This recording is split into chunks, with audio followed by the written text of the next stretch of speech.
우리 한번 주기도문 우리 벌써 네 번째 시간인데요. 우리 주기도문 한번 우리 큰 소리로 한번 외워보도록 하겠습니다. 함께 같이 외우겠습니다. 하늘에 계신 우리 아버지여, 이름이 거룩히 여김을 받으시오며 나라가 임하옵시며 뜻이 하늘에서 이룬 것 같이 땅에서도 이루어지이다. 오늘날 우리에게 일용할 양식을 주옵시고 우리가 우리에게 죄 지은 자를 사하여 준 것 같이 우리의 죄를 사하여 주옵시고 우리를 시험에 들게 하지 마옵시고 다만 악에서 구하옵소서. 대개 나라와 권세와 영광이 아버지께 영원히 있사옵나이다. 아멘. 우리 벌써 주기도문 강해를 네 번째 하고 있고요. 다음번 한 번만 더 하면 우리 주기도문이 다 끝나게 됩니다. 물론 이렇게 많이 아쉬울 줄로 알고 있지만 이 주기도문의 내용들을 더 깊이 또 잘 그리고 바르게 고백하는 것이 어떤 의미가 될지 계속해서 고민하면서 또 네 번째 강의를 시작하도록 하겠습니다. 제가 이렇게 강의를 쭉 하는데 한 분이 저한테 그러시더라고요. 어렵다 이렇게 이야기를 하셨어요. 제가 지난주에 들었는데 깜짝 놀랐습니다. 전 여러분이 다 고개를 끄덕거리고 계셔가지고 다 이해하는 줄 알았더니 어렵대요. 그래가지고 집에서 또 한번 들어보고 또 보고 들어보고 이러면서 공부를 한다라고 이야기를 하셨습니다. 잘 하고 계시는 거고요. 또 하나 제가 말씀드릴 게 뭐냐면, 그래서 제가 매주 복습이라고 해가지고 강의를 시작할 때마다 다시 지난주에 했었던 것과 지지난주에 했었던 것과 그 전에 했던 게 뭐였는지를 딱 두 문장으로 요약해가지고 지금 계속해서 가르쳐 드리고 있습니다. 그래서 복습을 한번 해보면은요, 우리가 지금 3번 강의를 들었는데 거기에는 하나님의 호칭이라고 하는 걸 한번 강의를 했고요. 그런 다음에 당신 기도라고 해가지고 하나님의 나라 그리고 하나님의 이름, 하나님의 뜻이라고 하는 부분들을 각각 정의를 했습니다. 그래서 하나님의 호칭을 우리가 설명을 할 때 정리했던 게 뭐냐면요, 하늘에 계시다라고 말하면서 초월성을 강조했다는 거죠. 인간 아버지는 못하는 걸 우리 하나님은 다 하실 수 있다라고 하는 의미에서 초월적인 하나님이라고 하는 걸 강조했고요. 또 우리의 아빠라고 이야기하면서 친밀성이라고 하는 부분을 강조를 했습니다. 그래서 하나님 당신께서는 우리의 아빠가 되시고 우리는 당신의 자녀입니다 라고 하는 고백이 이 한 문장 딱 부를 때 나오는 고백이다라고 이야기를 했죠. 이게 무엇을 의미한다고 했습니까? 하나님께 나아가는 우리들은요, 그분이 우리의 아빠라는 것과 내가 그분의 자녀라는 걸 알고 당당하게 나아가 구할 수 있다는 거예요. 기도의 내용만큼이나 중요한 게 뭐냐면, 기도할 때 그분과 우리의 관계인데 아빠랑 아들, 아빠랑 딸의 관계로 우리가 나아간다라고 하는 걸 기억하시면 됩니다. 그런 다음에 당신 기도라고 해가지고 3가지 기도를 지금 정리를 했습니다. 그래서 두 번째 주일에 하나님의 이름에 관련된 내용들을 정리를 했고요. 그리고 지난주에 하나님 나라와 그 뜻이라고 하는 것이 어떤 것인지를 정리를 했습니다. 하나님의 이름이 무엇입니까? 당신의 거룩한 이름을 위하여 우리를 구원해 주십시오 라고 하는 기도였었죠. 하나님의 이름이 거룩하게 되어져야 된다라고 하는 건 하나님 당신의 이름이 우리 때문에 땅에 떨어져 있기 때문에 우리를 구원하심으로 말미암아 당신의 이름이 거룩하게 되어지기 원합니다라고 하는 기도라고 이야기를 했습니다. 그리고 우리도 당신의 이름의 거룩함을 위하여 거룩한 삶을 살겠습니다라고 하는 결심도 이 첫 문장 가운데 포함되어 있다라고 이야기를 했고요. 그런 다음에 하나님의 나라와 하나님의 뜻을 묶어가지고 함께 했습니다. 하나님의 나라의 개념은 하나님의 통치라고 하는 거라고 이야기를 했습니다. 그래서 하나님께서 다스리시는 것, 하나님의 지배를 인정하는 것, 하나님의 명령에 대하여 네라고 말하는 사람들, 바로 그런 사람들이 하나님 나라다라고 이야기를 했습니다. 그래서 하나님 당신의 통치가 온 땅을 덮게 해주십시오라고 하는 기도문이며, 동시에 내가 하나님 당신의 통치를 받겠습니다, 우리가 하나님 당신의 통치대로 살겠습니다 라고 고백하고 결단하는 것이 하나님 나라에 대한 기도였고요. 또 하나님의 뜻이 하늘에서 이루어진 것처럼 땅에서도 이루어져야 합니다 라고 했던 이 고백 역시 천사들이 하나님의 뜻에 순종하는 것처럼 우리 역시 그렇게 순종하겠습니다 라고 하는 고백으로 이어진다라고 이야기를 했습니다. 하나님의 뜻이 하늘에서는 잘 이루어지는데 이 땅에서는 이루어지지 않는 부분이 있어요. 왜냐니까 불순종하는 하나님의 백성들 때문이죠. 그래서 이 불순종하는 우리가 변화되어서 하나님께 순종하겠습니다, 내가 당신 뜻대로 살겠습니다 라고 고백하는 것이 이 세 번째 주기도문의 강구 가운데 들어 있었습니다. 자, 이렇게 전체적으로 우리가 했던 내용들을 정리를 하면요, 한 세 가지로 정리가 되죠. 기도의 내용보다 더 중요한 것은 기도하는 나와 기도를 받으시는 하나님과의 관계입니다 라고 하는 부분이죠. 그래서 우리는 언제건 아빠라고 말하면서 그분께 가 기도할 수 있다라고 했습니다. 은혜의 보좌 앞에 막 달려가서 그 앞에 엎드려 가지고 구하고 찾고 두드릴 수 있는 것이 우리의 신분이다라는 것 정리했고요. 기도의 우선순위가 나와 있죠.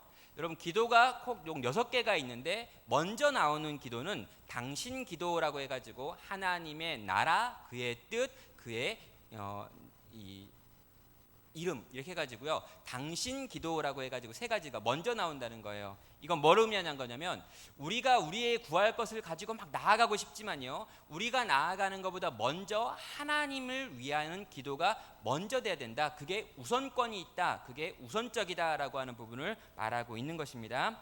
세 번째로요, 당신 기도 세 가지는 의미적으로 의미를 다 묶어보면요, 우리의 구원과 성화와 다 밀접한 관계가 있구나라고 하는 것들도 정리할 수 있습니다. 자, 이렇게 우리가 이전에 배웠던 세 번의 강의를 한번 정리를 했고요, 이 내용을 머리 가운데 두신 다음에 오늘 네 번째 강구와 다섯 번째 강구의 내용이 무엇인지를 같이 살펴보겠습니다. 먼저 네 번째 강구는요, 우리가 제일 좋아하는 기도이기도 합니다. 우리에게 일용할 양식을 주옵소서라고 하는 기도이기 때문이죠. 자, 이 먹을 양식, 일용할 양식을 주십시오라고 하는 이 기도가 과연 어떤 내용인지에 대해서 한번 같이 생각을 해볼 텐데요. 제가 강의 안에 보면은 강의 안에다가 먹을 양식을 주십시오라고 물음표를 넣어놨습니다. 왜냐하면 우리 대부분이 일용할 양식을, 우리가 먹어야 될 어떤 양식을 주십시오, 써야 될 필요를 채워주십시오라고 하는 기도라고 생각을 하는데 뭔가 조금 이상하다라는 거예요. 뭐가 이상하냐라고 하면은요, 일반적으로 우리가 내가 이제 당신을 위한 기도 세 가지가 끝났고 이제는 우리의 필요를 구하는 기도입니다라고 생각을 하고 또 그렇게 가르쳐지는 경우가 많이 있습니다.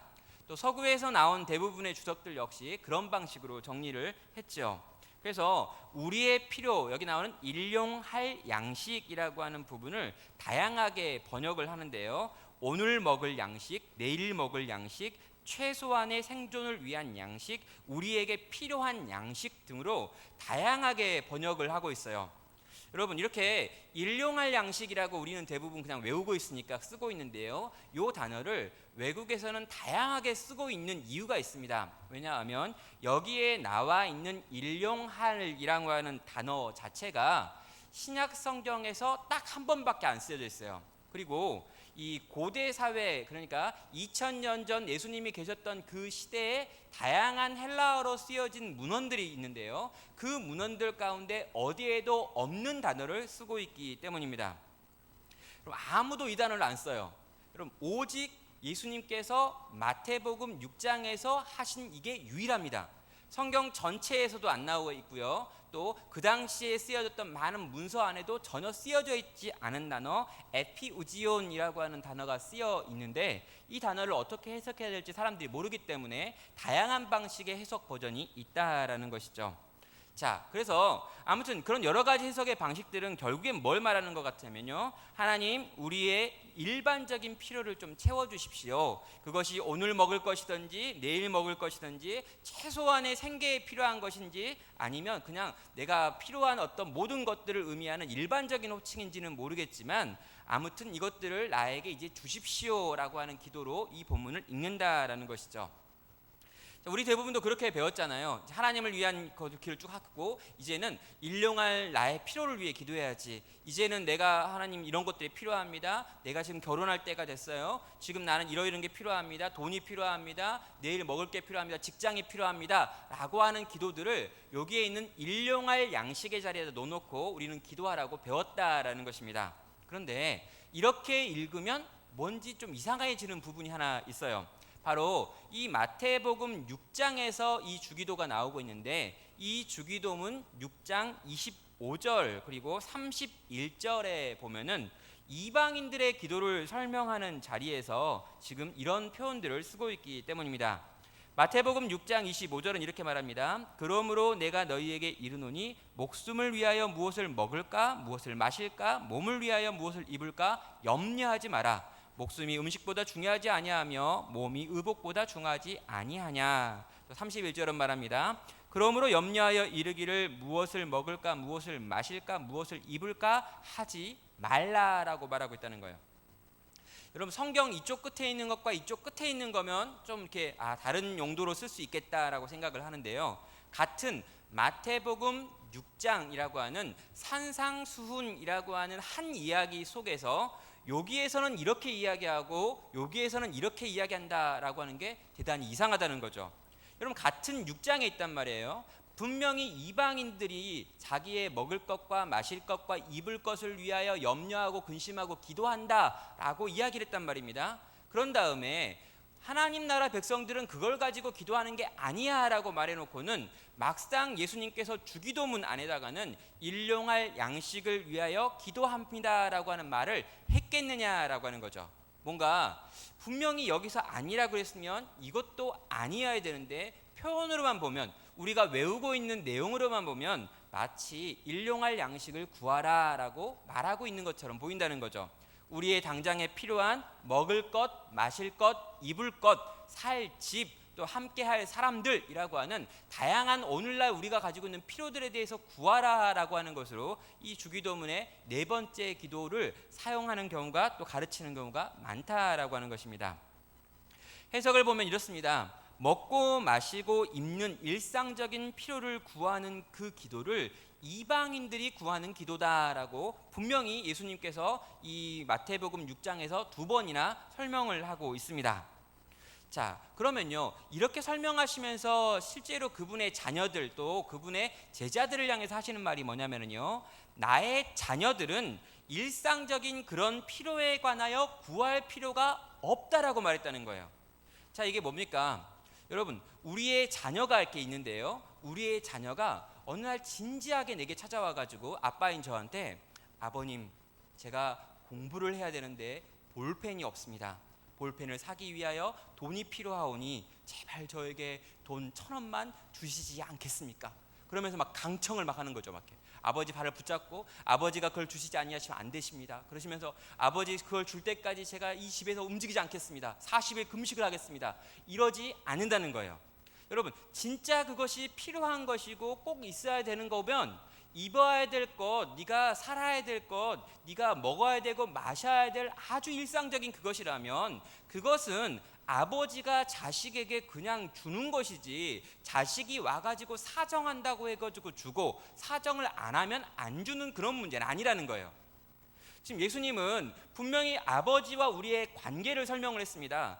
아들과 아버지라고 이야기했고요, 딸과 아버지라고 이야기를 했단 말이에요. 아빠라고 부를 수 있다라고 이야기했다는 거죠. 여러분, 아빠라고 불러버리는 순간요, 아빠는 자식의 일상적인 필요를 책임져야 되는 거예요. 아빠가 자식의 일상적인 필요를 책임지지 못하면 아빠 노릇을 잘 못하는 것인데요, 우리 하나님은 하늘에 계신 우리 아버지이기 때문에 절대로 그런 노릇을 못할 만큼 지혜가 없거나 능력이 없는 분이 아니라는 거죠. 그래서 우리는 기억을 해야 됩니다. 우리의 모든 일상적인 것들은요, 실제로 하나님께서 알아서 채우십니다 라고 하는 게 우리의 믿음의 고백인 거죠. 자, 그럼에도 불구하고 우리가 우리의 일상적인 것을 가지고 하나님께 나아갈 수 있습니다. 또 나아가야 되고요. 그러나 우리의 일상적인 그 기도는 적어도 주기도문에서 말하고 있는 일용할 양식을 주시옵소서라고 하는 말 속에 있는 것과는 다르다는 거예요.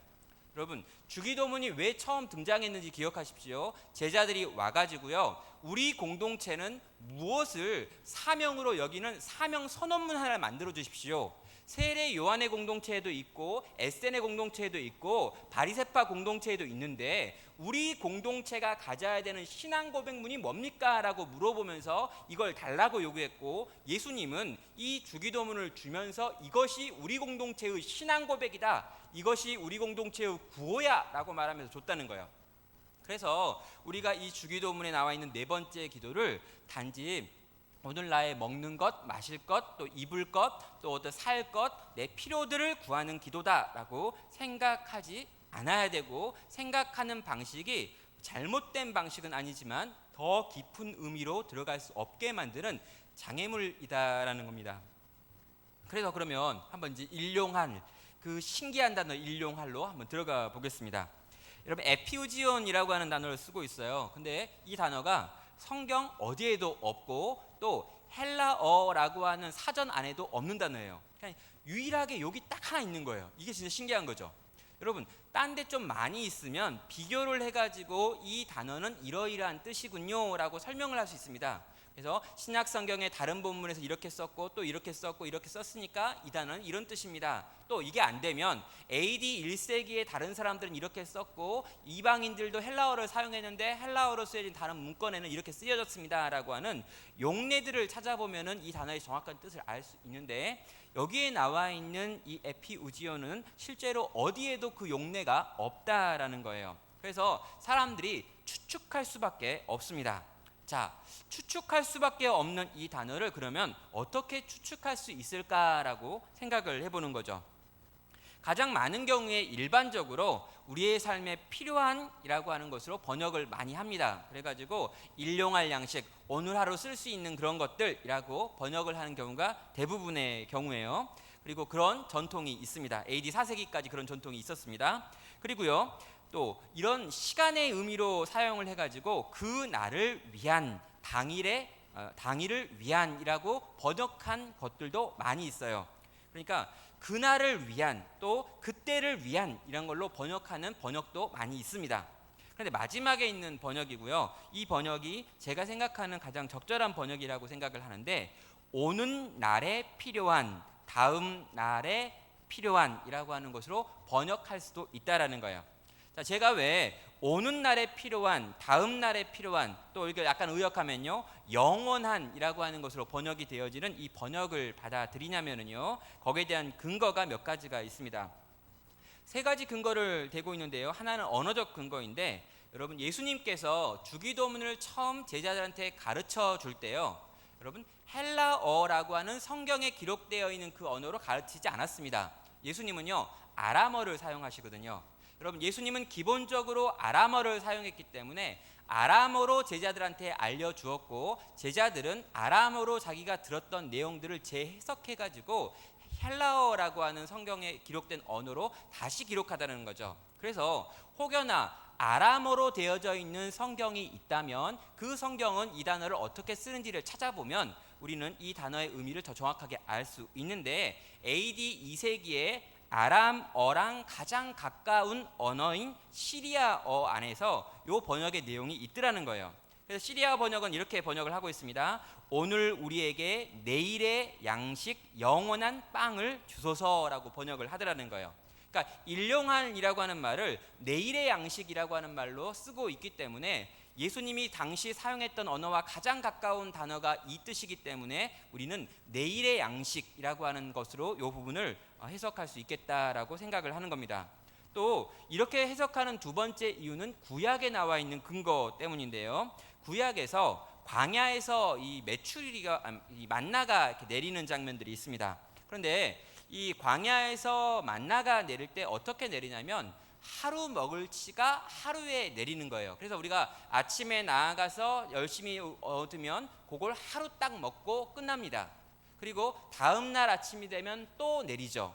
여러분, 이렇게 해가지고 6일 동안 내립니다. 그런데 7일째가 되어지면 안식일이기 때문에 안식일에는 만나가 내리지 않아서 사람들이 밖에 나가서 일을 안 하죠. 그래서 6일날이 되면은요, 6일날 아침에는 어떤 일이 있냐면 평소보다 만나가 2배로 내리는 거예요. 그래서 2배로 내린 만나를 챙겨서 가면서 내일 먹을 것까지 가지고 가죠. 그래서 내일의 양식이라고 이 단어를 사용을 하고 있습니다. 그래서 이 만나가 6일째 2배로 내리면서 내일의 양식이라고 하는 의미를 가지고 있기 때문에 이것을 가지고 내일의 양식이라고 하는 말의 뜻을 우리가 조금 해석할 수 있다는 것이죠. 네, 뭐 어떻게 정리할 수 있습니까? 여러분, 내일의 안식이라고 하는 게 어떤 거냐면요, 2배로 만나가 많이 내리는 거예요. 여러분, 2배로 만나가 많이 내리는 걸 보고 2배로 만나를 걷어들이면서 이 사람들의 마음 가운데 뭐가 있냐면 내일이 오겠구나, 안식일이 오는구나 라고 하는 것을 확인할 수 있게 된다는 거죠. 자, 2배로 만나를 챙기면서 내일은 만나가 내리지 않는 안식일이구나, 내일은 하나님을 온전히 예배하며 우리가 쉬는 날이구나 라고 하는 것에 대해서 이 2배의 만나를 챙겨오면서 내일의 양식을 챙겨오면서 그들이 믿을 수 있다는 거예요. 고백할 수 있다는 거죠. 여러분, 이 고백이 있으면 어떻게 우리가 고백이 되냐고요? 우리에게 영원한 안식의 날이 분명히 있음을 확인시켜 주소서라고 하는 기도가 되는 거예요. 하나님, 내가 내일의 양식을 내게 주소서라고 하는 말은 뭐냐면, 하나님, 내가 안식일이 있다는 것을, 내가 안식하게 되는 날이 있다는 것에 대하여 기억하게 하소서라고 하는 기도가 된다는 거죠. 여러분, 구약에서 이렇게 사용되었을 뿐만 아니라 예수님은 또 어떻게 사용하셨는가라고 보면은요, 예수님은요 그의 기도 속에서 내일이라고 하는 단어를 마헬이라고 하는 단어를 사용하고 있는데, 이 마헬이라고 하는 단어가 24시간 이후를 의미하는 것이 아니라요, 오늘과 다른 그 이후에 있는 어떤 날이라고 하는 걸 의미하는 단어를 예수님은 내일이라고 하는 표현으로 자주 사용하셨다는 것입니다. 다시 말하면 오늘과 다른 다가올 어떤 시대가 있다, 다가오는 어떤 날이 있다라고 말하면서 그 날이라고 하는 걸 지적을 하면서 그걸 일용한이라고, 에피우지온이라고 하는 단어로 설명할 수 있다는 것입니다. 그래서 오늘 우리에게 내일의 양식, 오는 날의 양식을 주옵소서라고 하는 기도는요, 하나님, 저는 이 땅에서 영원한 당신이 주시는 안식의 날이 올 것을 확신합니다. 그리고 그 확신으로 살아갑니다. 오늘도 나에게 그 영원한 안식에 대한 소망을 주셔서 이 땅을 살게 해 주십시오라고 하는 기도가 된다는 거죠. 자, 이게 무슨 말이냐고요? 다시 한번 이렇게 쉽게 더 정리합니다. 여러분, 영원한 안식이라는 게 있다는 거예요. 근데 여러분, 이 영원한 안식이라고 하는 걸 네가 오늘 생각하지 않으면 이 땅에서 하나님 나라 백성처럼 못 산다는 거죠. 그래서 이 영원한 안식이 분명히 있다는 것을 너희는 알고 생각하고 기억하면서 지금이라고 하는 오늘을 살아야 된다라고 말하고 있는 거예요. 이 땅에서 우리가 경험하는 고난의 문제, 그리고 이 땅에서 하나님의 백성임에도 불구하고 여러 가지가 안 되어지고 있을 때, 여러분, 우리가 어떻게 끝까지 하나님 나라 백성일 수 있겠냐는 거죠. 여러분, 이 영원한 안식이 있다라는 거예요. 여러분, 내일의 양식이 있다라는 거죠. 분명히 이 양식을 통해 가지고 영원한 안식에 대한, 하나님의 나라가 이 땅 가운데 도래할 것에 대한, 그리고 내가 그 나라 가운데 들어갈 것에 대한 소망이 있어 가지고 우리는 그 소망을 붙잡고 오늘이라고 하는 현재를 하나님 나라 백성답게 살 수 있다는 거예요. 그래서 우리는요, 이 기도를 할 때마다 이 영원한 안식을 생각하면서 이 기도를 외운다라는 거죠. 그렇다면 그 영원한 안식을 생각하는 우리가 구해야 되는 떡은 뭐냐라는 거예요. 일용한이라고 하는 단어가 앞에 있었다면 일용할 양식이라고 했는데, 그러면 그 영원한 안식을 사모하는 사람들이 오늘 구해야 되는 생명의 떡은 뭐냐라는 거죠. 여러분, 뭘까요? 우리는 알고 있는데요, 하늘에서 주어지는 양식, 만나가 우리 가운데 예표하였던 그분, 바로 예수 그리스도, 스스로 생명의 떡이라고 말씀하신 그분이 바로 우리가 구해야 될 그분이라는 거죠. 영원한 나라에 대한 소망이 있다면, 그 소망을 가지고 이 땅을 살기 원한다면 너는 생명의 떡이신 예수님을 구하라라고 오늘 이 두 번째 기도가 말하고 있는 것입니다. 요한복음 6장 32절은 이렇게 말하죠. 예수님께서 이르시되 내가 진실로 진실로 너희에게 이르노니 모세가 너희에게 하늘로부터 떡을 준 것이 아니라 내 아버지께서 너희에게 하늘로부터 참떡을 주시나니 라고 이야기했어요. 그러니까 아버지께서 지금 참떡을 주신다라고 이야기를 했고요. 그런 다음에 35절에 보면요, 예수께서 이르시되 나는 생명의 떡이니 내게 오는 자는 결코 줄이지 아니할 터이요 나를 믿는 자는 영원히 목마르지 아니하리라 라고 말씀하시며 자기가 생명의 떡인 것과 생명의 물인 것에 대하여 설명하고 계신다라는 것이죠. 그럼 정리하면 이렇습니다. 오늘 우리에게 영원한 안식에 대한 확신이 있기를 원한다라고 말을 하고 있는 거고요. 우리의 영원한 완식에 대한 확신은 하늘의 양식이신 예수 그리스도께서 우리의 삶 가운데 임하는 것으로 확인되어진다라는 거예요. 그래서 우리는요, 이 땅에서 기도할 때 하늘의 양식인 예수님을 끊임없이 우리 가운데 달라고 해가지고요, 그분이 우리 가운데 충만함으로 말미암아 영원한 안식을 소망하며 이 땅에서 성도의 삶을 살 수 있다라는 것입니다. 그러면요, 한번 이제 고백해 볼 수 있는 거죠. 우리가 이제 어떻게 고백할 수 있을까요? 오는 날 필요한 것을 구하는 기도는 어떤 기도인가라고 할 때 1번부터 4번까지 내용이 있는데요. 우리 한번 같이 고백을 한번 해보도록 하겠습니다. 같이 한번 읽겠습니다. 시작. 하나님, 오늘 나는 영원한 안식이 있다는 것을 믿습니다. 나는 영원한 안식이 하늘의 떡이신 예수님이 오시는 것으로만 확인될 수 있음을 압니다. 그러니 하나님, 오늘 나에게 생명의 떡이신 예수님을 보내주십시오. 내가 오늘도 예수님을 만남으로 영원한 안식을 소망하며 이 땅을 살 수 있겠습니다 라고 고백하는 거죠. 여러분, 일용할 양식을 주시옵소서 라고 하는 기도가요, 실제로 이런 내용들을 포함하고 있는 한 문장이라는 거예요. 하나님, 나는 영원한 안식이 있다는 걸 믿습니다. 그리고 이 영원한 안식이 있다는 걸 믿고 살려면 생명의 떡이신 주님을 내가 먹어야겠습니다. 생명의 떡이신 주님을 오늘 또 내 삶 가운데 보내주십시오. 내가 이 생명의 떡이신 예수님을 먹고 영원한 안식을 바라보면서 오늘도 하나님의 백성답게 살겠습니다 라고 하는 고백과 기도와 결단이 포함되어 있다는 것이죠. 여러분, 적용하면 이렇습니다. 고난 가운데 있어도 나는 영원한 안식을 기대하며 믿음으로 살겠습니다 라고 적용을 하는 거고요. 영원한 안식이 흔들리지 않기 위해 내게 필요한 것은 이 소망의 주인이 되어주시는 생명의 떡이신 예수님을 날마다 구하며 찾으며 두드릴 때 가능하다라고 하는 것을 생각하는 것이죠. 여러분, 우리의 소망이 언제 흔들립니까? 예수님의 임재가 떠나가 버리면 흔들리죠. 여러분, 십자가에 달려 죽으시고 부활하신 예수님에 대한 기억이 희미해지면요, 영원한 안식에 대한 소망도 지워져 가는 거죠. 예수님이 나를 위해 어떠한 사랑을 베푸셨는지에 대한 예수님에 대한 사랑의 고백이 약해지면요, 천국에 대한 소망도 사라져버리고요, 이 소망이 없으면 우리는 눈에 보이는 세상의 종이 되어 끌려다닐 수밖에 없다는 거예요. 사랑하는 나의 제자들아, 너희는 나를 먹어라. 그래서 이 영원한 나라에 대한 소망으로 충만해라. 그래서 결코 이 세상이 말하는 대로 움직이지 말고 이 소망대로 살아가는 인생이 되라라고 하는 것이 이 네 번째 간구가 가지고 있는 내용인 것입니다. 자, 이제 다섯 번째 간구로 들어가 보겠습니다. 저들의 죄들을 용서한 것 같이 나의 죄를 용서하여 달라라고 하는, 죄를 용서해 달라라고 하는 간구가 나와 있습니다. 자, 우리가 이제 이 기도의 내용을 살펴보기 전에요, 먼저 이 네 번째 기도와 다섯 번째 기도가 연결되어 있는 기도인 것을 기억하셔야 돼요. 여러분, 영원한 소망이라고 하는 것이 있는 사람만이, 예수로 말미암아 영원한 소망이 있는 사람만이 여러분 어떻게 할 수 있습니까? 이 세상에서 누군가를 용서할 수 있어요. 여러분, 영원한 날에 대한 소망이 없고 눈에 보이는 세상이 전부다라고 생각하는 사람은요, 눈에 보이는 세상에서 손해봤는데 이 손해본 이 상황에서 용서할 수 없습니다.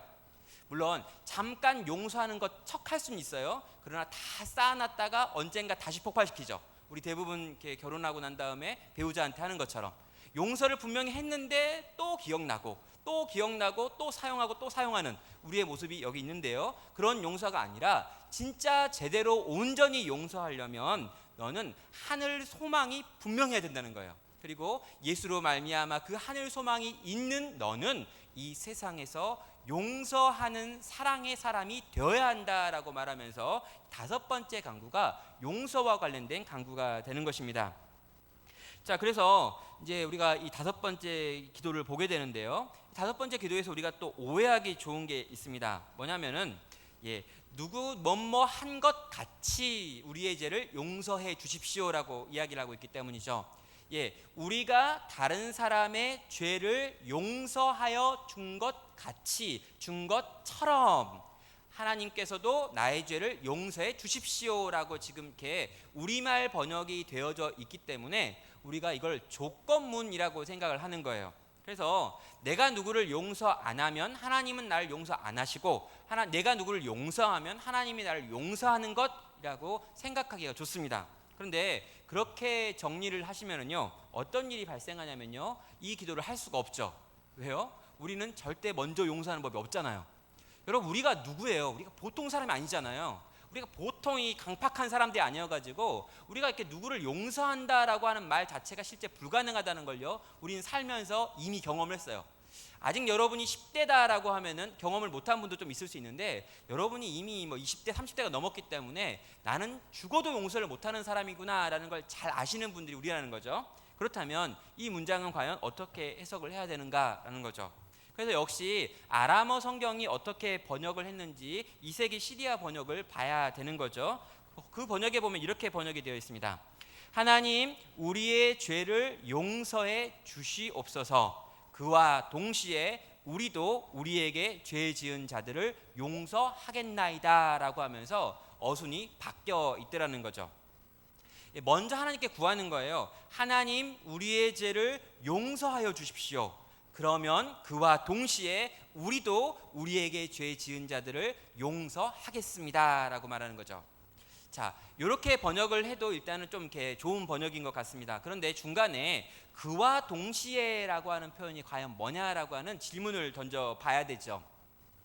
하나님이 우리를 용서하셨습니다. 그렇죠? 근데 하나님이 우리를 용서했어요. 자, 근데 왜 우린 용서를 못하죠? 하나님이 우리를 용서했다는 걸 알아요. 그리고 믿음으로 고백도 합니다. 그리고 하나님께서 잘 용서하셨습니다 라고 인정도 해요. 근데 나는 용서가 안 돼요. 자, 그러면 어떻게 되는 걸까요? 하나님이 날 용서하지 않은 걸까요? 고민이 생긴다는 거예요. 요것과 요건 어떻게 연결이 되어 있는가? 이것이 이렇게 되었기 때문에 이렇게 돼야 하는 건가? 아니면 이것과 이것 사이에 뭔가 차이가 있는 건가? 라고 하는 질문을 던지는데, 거기에 들어가 있는 표현이 그와 동시에라고 하는 표현이 들어있더라는 거죠. 하나님이 우리의 죄를 용서해 주십니다. 그와 동시에 우리도 우리에게 죄 지은 자를 용서하겠습니다 라고 말하고 있다는 거예요. 여러분, 이 표현을 가장 잘 설명한 게 어디에 있냐면 역시 마태복음 6장 이 주기도문이 나와 있는 본문 안에 이 비유 하나 속에 들어가 있습니다.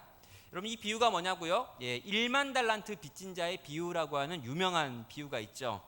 여러분, 여기에 이제 이런 표현들이 있습니다. 마태복음 6장 14절 15절입니다. 너희가 사람의 과실을 용서하면 너희 천부께서도 너희 과실을 용서하려니와 너희가 사람의 과실을 용서하지 아니하면 너희 아버지께서도 너희 과실을 용서하지 아니하시리라라고 굉장히 강하게 언급을 했어요. 용서에 대한 언급을 했습니다. 그런 다음에 마태복음 18장 35절에 가면요, 너희가 각각 중심으로 형제를 용서하지 아니하면 내 천부께서도 너희에게 이와 같이 하시리라 라고 말하고 있습니다. 다 용서가 하나님의 용서를 가지고 오는 것처럼 지금 번역을 하고 있죠. 그런데 여기에 나와 있는 비유가 있다라는 거예요. 이 마태복음 18장에 나와 있는 비유 1만 달란트라고 하는 이 빚을 진 사람의 비유를 한번 살펴보면은요, 이 말이 그런 방식이 아니구나라고 하는 걸 알게 된다는 것입니다. 여러분, 1만 달란트라고 하는 빚을 누군가가 졌어요. 그래서 이 1만 달란트를 계산을 해보면 이렇게 계산이 되죠. 여러분, 한 달란트는요 6천 데나리온인데 이 1데나리온은 한 사람의 노동력을 의미합니다. 하루치 노동력. 그러면 한 사람의 노동력을 하루에 일하고 7만 원을 받는다라고 계산을 하면요 4억 2천만 원이 실제로 한 달란트예요. 여러분, 한 달란트 받은 거 적게 받은 거 아닙니다. 4억을 받은 거예요. 한 달란트 받았으니까 아무것도 못해서 이런 거 없어요. 여러분, 한 달란트 많아요. 4억. 여러분, 한 달란트 받은 사람 이게 4억이고요. 그러면 1만 달란트라고 말하면 이건 얼마냐면 4조 2천억 원이에요. 여러분, 4조 2천억 원을 지금 이렇게 빌려줬는데 못 받은 거예요. 이게 뭡니까 도대체 잘 모르겠어요. 근데 이렇게 요즘은 이제 4조 이래도 우리가 별로 감각이 없잖아요. 그죠? 4조 같은 뭐 은행 보니까 뭐 4조 막 써져 있고 우리나라 전체 빚이 몇 조다 막 이러니까 4조도 뭐 이렇게 큰 게 아닌 것 같지만 여러분 16만 년 동안 일하시면 돼요. 내가 16만 년 동안 일하면 아무것도 안 쓰고 벌 수 있는 돈 4조 2천억 정도 이렇게 됩니다.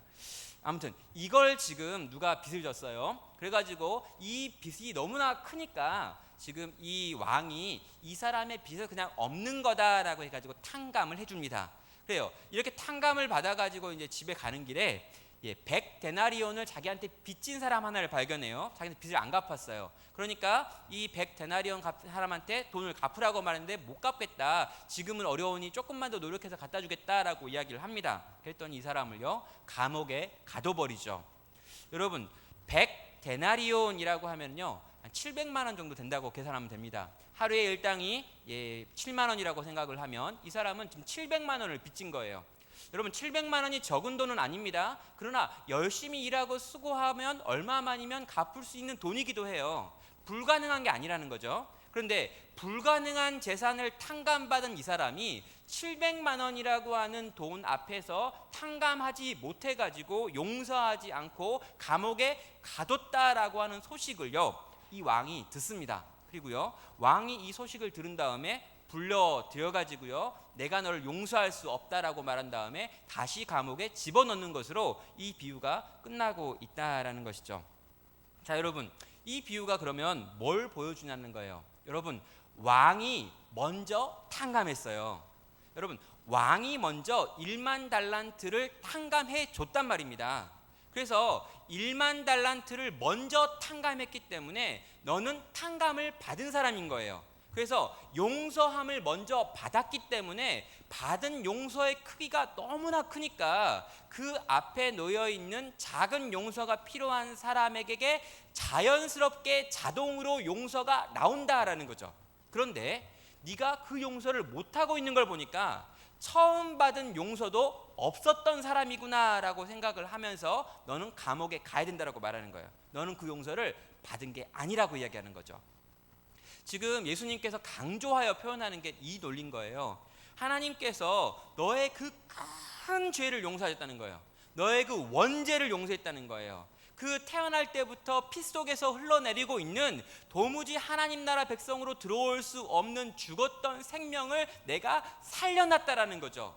그 큰 은혜, 그 큰 용서, 1만 달란트의 용서를 내가 베풀었기 때문에 네가 정말로 그 용서를 받은 사람이라면 그와 동시에 너는 너에게 해코지한 그 사람들을 향한 용서라고 하는 것이 필연적으로 자연스럽게 나온다는 거예요.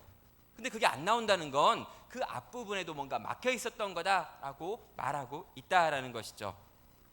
너는 용서받을 수 없는 죄, 죽을 수밖에 없는 원죄를 가지고 있었던 사람이다. 그런데 그런 네가 이 땅에서 자신에게 용서를 구하는 어떤 이들을 향해서 용서하는 것을 통해서만 네가 용서받은 사람인 것을 증명할 수 있다라고 이야기를 하는 것입니다. 그래서 주님은요 기도하라는 거예요. 용서하는 사람이 되라고. 네가 받은 용서의 그 크기를 알고 네가 받은 은혜의 그 깊이를 알아가지고 네 삶 가운데 일어나는 많은 손해당하는 일들 앞에서 기꺼이 용서하는 삶을 선택하라는 거죠. 여러분 그게 하나님 나라 백성이 세상에 있는 다른 사람들과 확연하게 보이는 차이점이라는 거예요. 그래서 그걸 할 수 있게 해달라고 하나님께 구하고 그걸 하겠다고 결단하고 일어나고 나가라고 말하는 거죠. 여러분 이 주기도문은요 이 그냥 이렇게 우리가 하고 끝나는 기도가 아닌 거죠. 이 기도를 할 때 우리는 전혀 다른 세상의 사람들과 다른 삶의 방식을 선택하겠다고 말하는 거예요. 세상은 오른뺨을 맞으면 다른 뺨을 때리고 막 싸워야 되는 거죠. 세상은 오리를 가라 그러면 안 간다라고 말해야 돼요. 근데 지금 예수님께서 가르치고 있는 건 뭐냐면요 너는 용서받았다는 거예요. 거대한 용서를 받았기 때문에 도무지 용서할 수 없는 세상 속에서 용서하는 삶의 방식을 선택하고 용서할 수 있는 은혜를 하나님께 구하면서 이 용서의 삶을 살아가라라고 이야기하는 거죠.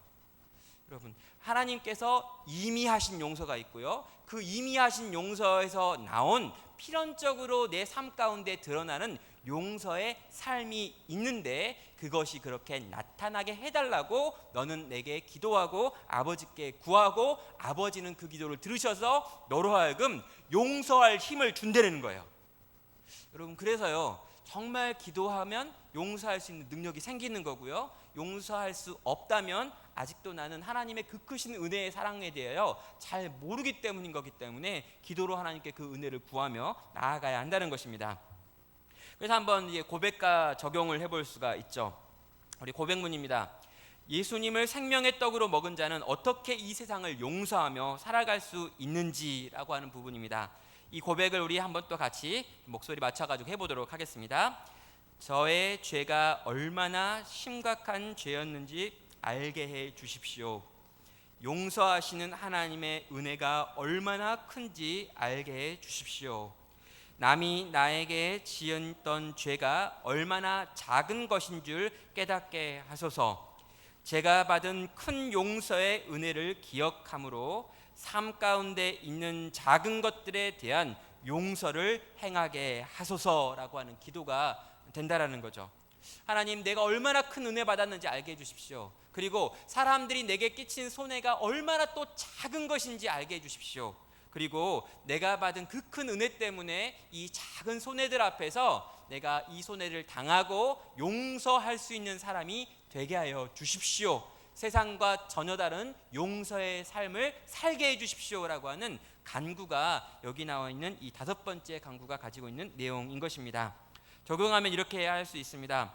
우리가 하나님의 크신 용서를 받은 자임을 기억하며 살아야 한다는 것이죠. 내가 당하는 여러 가지 억울한 일이나 내가 여러 가지 일들이 내가 받은 용서에 비해서 작은 것임을 늘 생각해야 한다는 것입니다. 그리고 용서할 수 있는 자리에 있을 때 용서함으로 내가 용서받은 사람인 것을 세상을 향해 증명하는 삶을 사셔야 한다라고 이 본문은 우리 가운데 지금 말하고 있는 것입니다. 전체를 정리하면 이렇게 정리가 되겠죠. 예수님을 따르는 그리스도인들, 하나님의 백성들, 나의 제자들은 이렇게 기도하고 이렇게 살아야 한다라고 말씀하고 있는 것입니다. 영원한 안식을 소망하며 이 땅의 고난을 두려워하지 않는 자, 늘 생명의 떡이신 예수님과 동행함으로 자신이 받은 죄의 용서가 얼마나 큰 은혜인 줄 알고 타인을 용서하는 삶을 선택하는 삶, 이게 바로 제자의 삶이다. 나의 백성들은, 나의 제자들은 이 땅에서 이렇게 살고 이렇게 살기를 아버지께 구한다 라고 예수님께서 이 4번째, 5번째 간구를 통해서 오늘 우리에게 이야기하고 있습니다. 우리 여기까지 좀 정리가 되셨나요? 정리가 안 되셔도 상관없습니다. 다음 주에 또 정리할 겁니다. 결국에 우리가 다 정리하고요, 이 주기도문을 암송할 때마다, 주기도문으로 기도할 때마다 이런 간구들이, 이런 고백들이 우리 안에서 이렇게 터져 나올 수 있으면 좋을 것 같습니다. 먼저 한번 찬양 우리 하고요, 한번 기도하겠습니다. 먼저 그 나라와 의를 구하라 라고 하는 찬양인데요, 아주 오래된 찬양입니다. 근데 한번 우리 같이 한번 찬양해 보겠습니다. 먼저 그 나라와 의를 구하라. 그 나라와 그 의를, 그리하면 이 모든 것을 너희에게 더하시리라. 사람이 떡으로만 살 것이 아니요 하나님 말씀으로, 그리하면 이 모든 것을 너희에게 더하시리라. 구하라 그리하면 주실 것이요, 찾으라 그리하면 찾을 것이요, 두드리라 문이 열릴 것이니. 할렐루야 할렐루야. 이 시간 우리가 구하는 것보다 더 많은 걸 주시기 원하시는 주님 앞에 정말 생명의 떡이신 주님을 구하겠습니다. 용서하는 그런 인생 되기를 구하겠습니다. 주님, 내가 이 고백으로 나아갑니다. 주님 받아주십시오. 함께 같이 고백하며 나아가겠습니다.